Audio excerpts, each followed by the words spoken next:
la deuxième capsule du club des 3%. Pour ceux qui ne savent pas de quoi je parle, vous regardez la capsule numéro 2. En fait, le club des 3%, c'est les 3% des gens de la population qui sont extraordinaires. Je dirais la deuxième règle, leur deuxième habitude, c'est de ne rien lâcher. C'est-à-dire, une fois que vous avez décidé, vous avez fait un choix et que c'est le vôtre. Au Sénégal, on dit « deggebop ». Et ça m'a toujours plu ce terme. Au début, quand on me disait « mais Emma, degel sa bop », je me disais, je ne comprenais pas. Moi, j'ai pris ça sous le terme d'être têtu. Et il faut vraiment être têtu. Il faut persévérer. Il y a des jours avec, il y a des jours sans. Mais si vous voulez vraiment avancer dans votre vie et changer les choses à votre manière, il faut vraiment degel bop, comme on dit ici.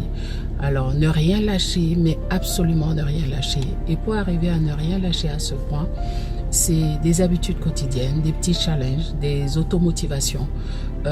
Vous dire, tiens, aujourd'hui j'ai fait 30 minutes de sport, par exemple, demain j'en fais 35. Alors, dès que vous allez arriver à 30 minutes, votre cerveau va se dire, oui, mais moi je suis fatigué, vous allez commencer par avoir des vertiges. Ne répondez pas. À chacun son job. Le cerveau, il fait son job.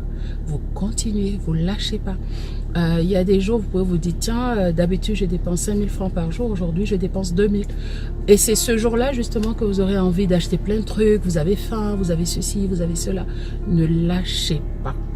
Et quand vous commencez par prendre ces petites habitudes de ne jamais rien lâcher, de vous accrocher, ce sont vos projets, ce sont vos trucs, alors les choses commencent à changer parce que si vous êtes dans le business comme nous, vous vous dites, tiens, aujourd'hui, ce mois-ci, ça n'a pas marché, le mois prochain, on s'y accroche.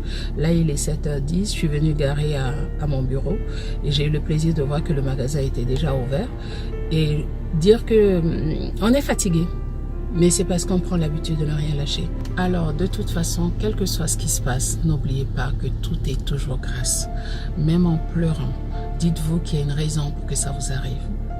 Et n'oubliez pas d'aller vous abonner sur la chaîne. Ça, c'est très important. On va avancer ensemble, on va se battre ensemble. Le sens du partage.